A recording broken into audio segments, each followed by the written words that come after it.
DUI charge is serious, with serious consequences. Even on a first DUI in Alabama, you can be sentenced to up to 1 year in jail.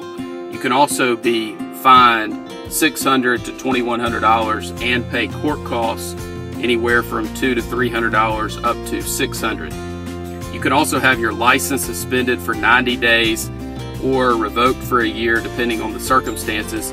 And you can also be required to install an ignition interlock device on your vehicle if you meet certain criteria. And you could be required to attend the court referral program as well. We understand how you feel. We've represented 1,000+ people on DUIs and have handled thousands of cases throughout the state of Alabama. We know that you're scared. We know that you're anxious. We know that it is very, very difficult to decide which attorney to hire to represent you. The one thing that you need to know is that you definitely need an attorney to help you through the web of pitfalls that are out there, because DUI defense is very complicated if it's done correctly. It's just hard to know for you as a layperson exactly who to hire, or if what someone on the phone with you or who is conversing with you is giving you the correct information. There's some criteria that I suggest that you go through, and this, I believe, will help you in determining whether you're hiring somebody who is a DUI attorney rather than simply some attorney out there who will take your DUI if you hire them and pay them the nominal fee that they are going to charge. The first thing that I think that you should ask is whether the attorney is a member of the National College for DUI Defense. This is a very solid organization that has been around for many years and is focused on the education, training, and is information based for attorneys to learn about and practice and network and connect with other attorneys who primarily handle drunk driving cases. It's very important, if you are seeking out the best representation and if you are seeking out the best result on your DUI, that the attorney that you hire is a member of the National College for DUI Defense. The second item that is a necessity, in my opinion, is that the attorney that you retain to help you with your DUI case in Alabama is certified per NHTSA, which is the National Highway Traffic Safety Administration, to administer standardized field sobriety tests. These are the same tests that you were asked to perform on the side of the road. It's very important that the attorney that you hire is trained in these tests and is familiar with these tests, because as I'll go over in just a minute, there are many issues and items that you can spot if you're trained in these tests and you're trained what to look for. You're going through the same training that the officers go through during their certification process. And it's not just about the tests, it's about the arrest process. It's about the phases of the arrest process, the vehicle in motion phase, the personal contact phase, the pre-arrest screening phase. You know, there are most attorneys out there that are unaware of those issues that they need to be looking at to determine whether there is a legitimate legal argument, or it will help them to uncover a factual argument in your case in order to get you the best result possible. You also need someone who is very experienced and well-versed in the driver's license aspect of your case. There are lots of folks out there that are unaware of the specifics about driver's license issues associated with DUI. You've got the administrative suspension on the front end, and you have issues related to an enhanced suspension time or revocation, and also the ignition interlock, which is tied into that. And also you have the suspended time on the back end if you're convicted. There is very specific and detailed and complicated aspects of the driver's license portion of a DUI, And there are a lot of folks out there that are handling DUI cases that are unaware. And it's sad to see that, because there's a better way to do it. And that's the reason that I believe those criteria will help you get to someone that can give you the best result possible and that can help you in navigating these pitfalls that are out there, because there are many, many out there, and they get worse and worse as the legislature continues to modify the DUI statute. There are people out there that get arrested for DUI, and you refuse the test, but you know that you were drunk, impaired, whatever it might be. And there are also people out there who submitted to the test and they're well over 0.08. They may be a 0.16, 0.20, 0.25. Those people out there need to know that pleading guilty is not their only option. They need to know that there are lawyers out there, such as myself, and there are other good DUI defense attorneys in the state of Alabama that know how to litigate these cases, know what to bring up, and know how to handle these in a way that is going to get you the best result possible. And it's very, very important that you hook up with and work with someone that understands the ins and outs of DUI defense, because even though you may feel like your case is hopeless, there is a way to suppress some of this information, to suppress some of these tests, to keep information out of evidence, or to negotiate and work something out so that charges may be dismissed or reduced for a non-DUI disposition. Because our goal in every single DUI case that we handle is to either have the DUI dismissed or to have it reduced and settle the case for a non-DUI disposition. If those two things are not possible, the next step for us is trial.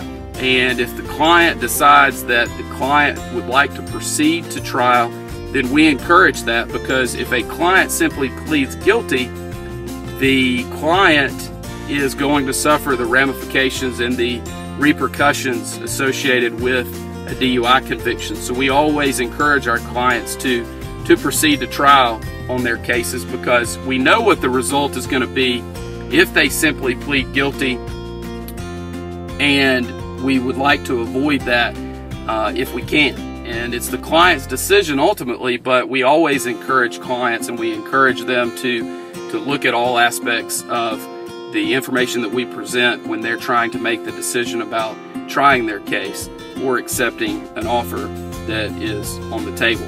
So the first step in a DUI defense case is to secure the license issues. That it may include requesting a hearing, may include requesting a review, may include going to the driver's license suspension hearing. It may include filing a lawsuit against the Alabama Department of Public Safety. But no matter what stage you're in, whenever you choose to retain us, we evaluate it and go through a very sophisticated process and procedure that we have put together to handle these cases in order to give our clients the best chance of success on their cases. The next thing is for us to gather information from you and about you.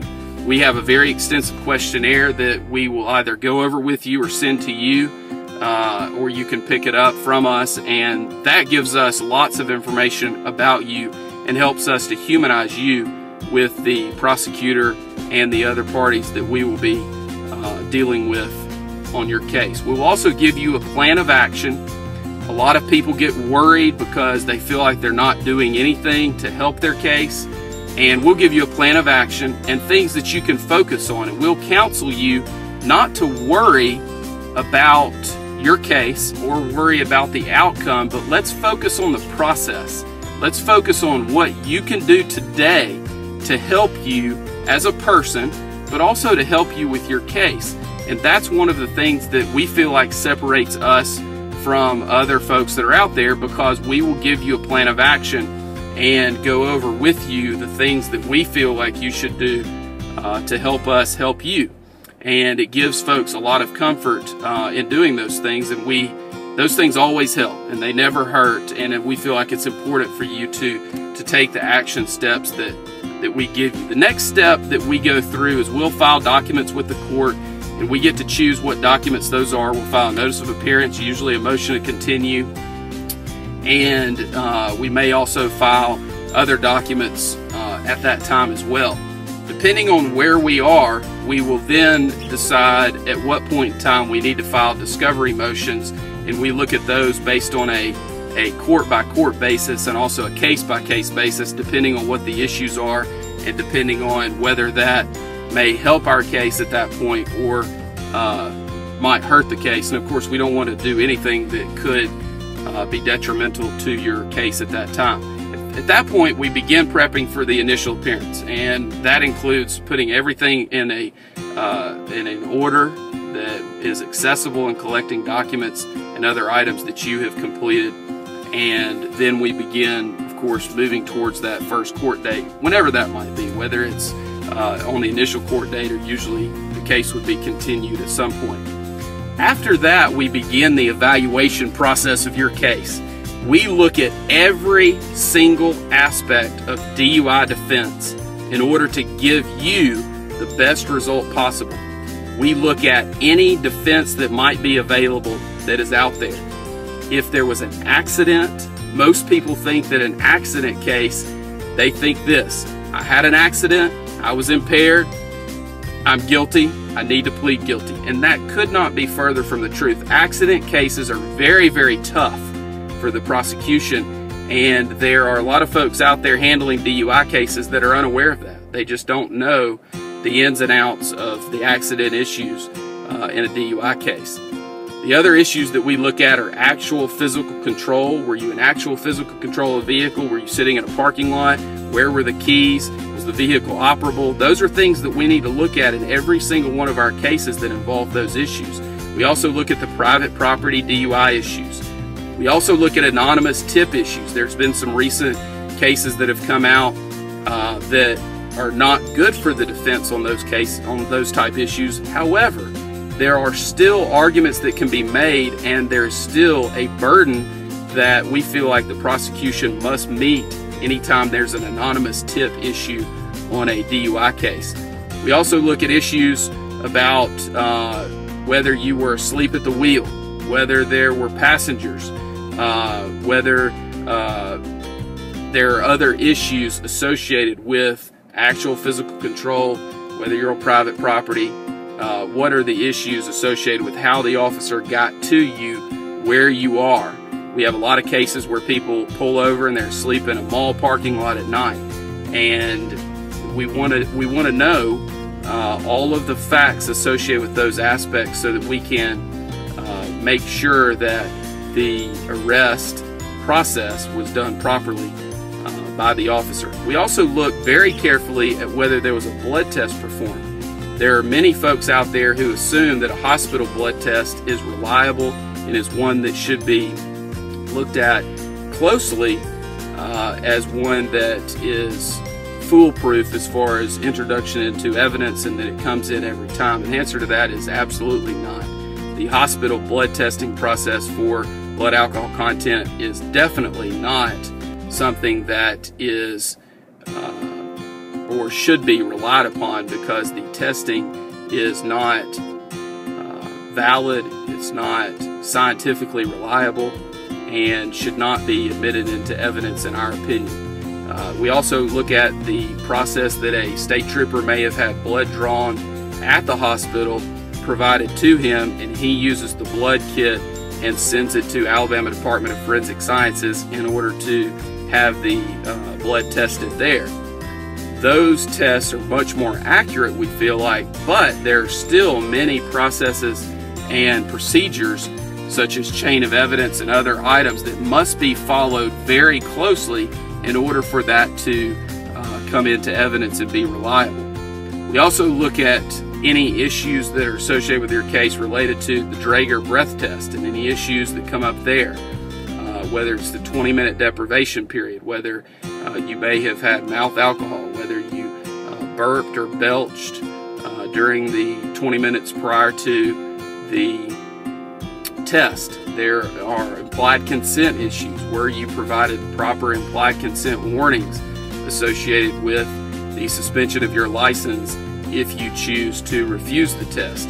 And all those are issues collectively that we look at when determining whether a breath test that you submitted to and that ultimately provided a result that was printed on a certificate of breath alcohol analysis, and whether that should come into evidence under the rules of evidence or under the statutory guidelines that must be strictly complied with under Alabama case law in order to just come into evidence without them having to go through the normal process for scientific evidence to get that into the evidence of the case, whether in front of a judge or in front of a jury. We also look at whether the stop of your vehicle or the initial encounter with you was done in a way that is legal and that is constitutional. It's very important to look at that, because if there was no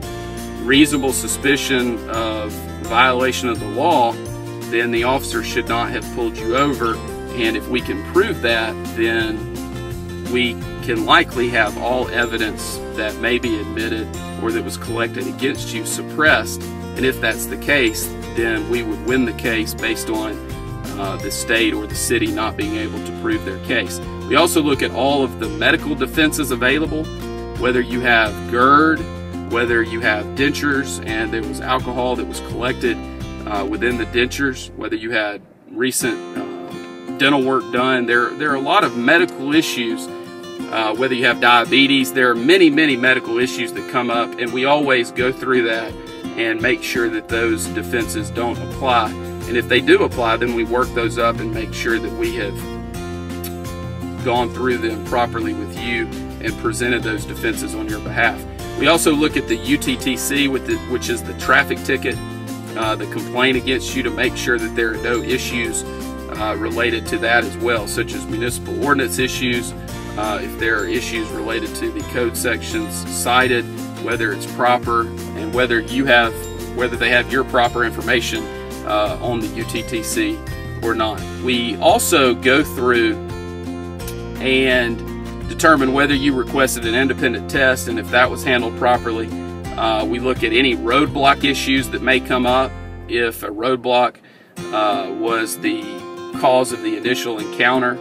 And we also look at whether you have any prior DUI offenses and whether we can exclude those, and whether the city or the state has the necessary evidence related to those priors to be able to use those through the negotiation process or through the trial and sentencing process if it gets to that point. The next thing that we look at, and a very important aspect of the case, is the Standardized Field Sobriety Test. And I am certified as an instructor in field sobriety testing and also as the administrator of the test.